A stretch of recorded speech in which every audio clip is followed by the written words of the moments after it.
The Flash, issue 28, legacy number 828, Christopher Cantwell and Mark Waid writing with VASCO GEORGIEV on the art. So I didn't read this one either because I decided no fight month issues. So on you go. Gotcha.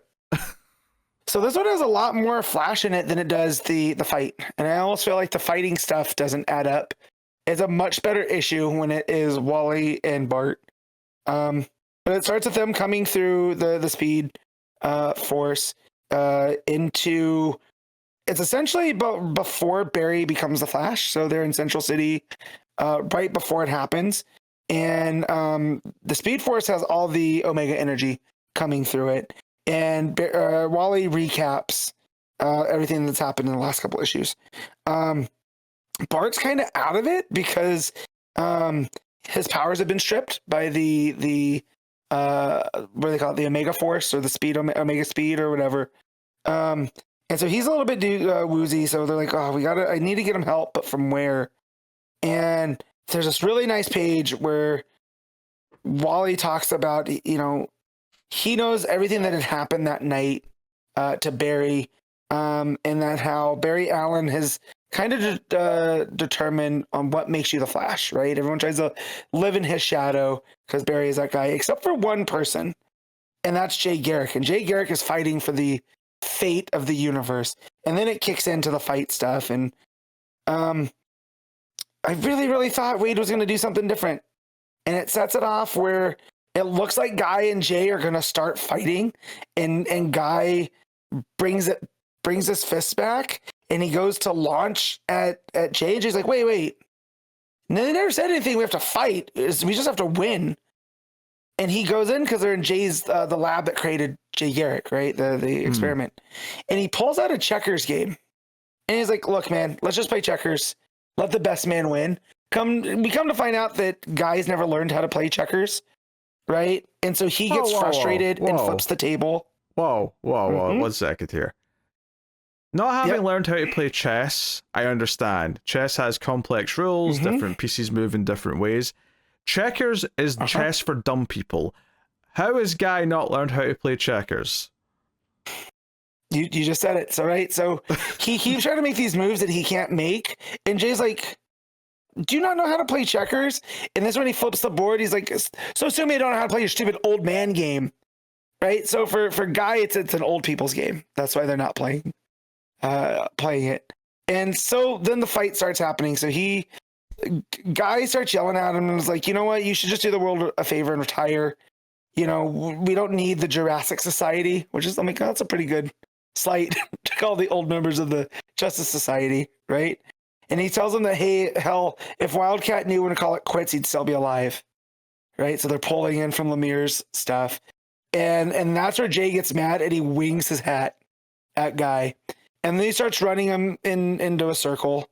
And Guy's like, no, we're just going to finish this now. And he creates this like buzzsaw construct that ends up cutting Jay in half, right? And so we get to the second round.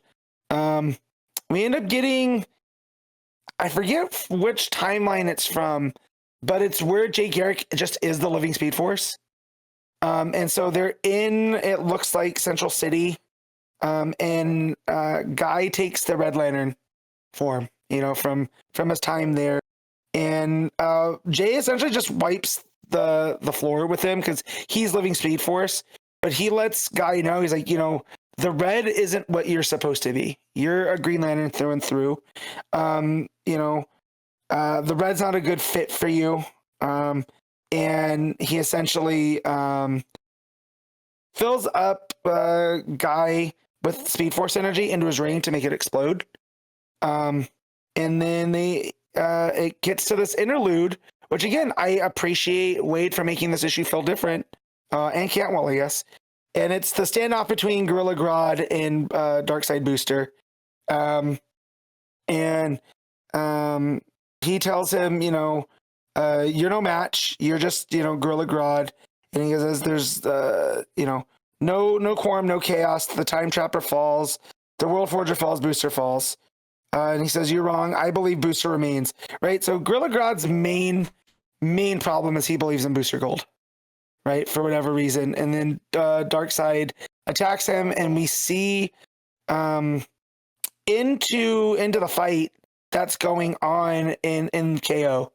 That Darkseid boosters puts us into Grodd, and we see Superman and Aquaman, Wonder Woman, one of the Hawks. Like they're all like not doing well. Like I don't think it's necessarily from any of the KO issues. It's just a representation.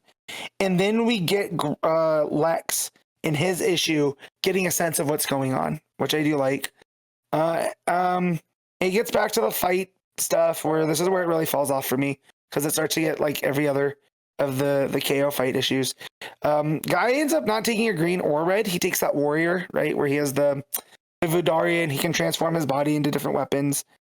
And Jay just comes out as classic Jay, holding this lightning bolt staff, and tells him he's gonna have to beat him for the greater good. Jay realizes that he doesn't have what it takes to beat Guy, because Guy has that killer instinct that Jay just doesn't have, right? Jay's been a good guy for too long, and his heart's just not in it. So Guy ends up, despite having all these weapons, he says that he has the entire Vuldarian lineage that goes back eons, and what is some old man to him. And he pins Jay against the wall with that lightning bolt staff, and then fires this bullet and towards Jay. And Jay just tells him, do me a favor, just beat the tar out of Darkseid. And he says, you got it. And he fires a bullet, and it goes into Jay and ends up ending the KO. So now we got Lex moving on.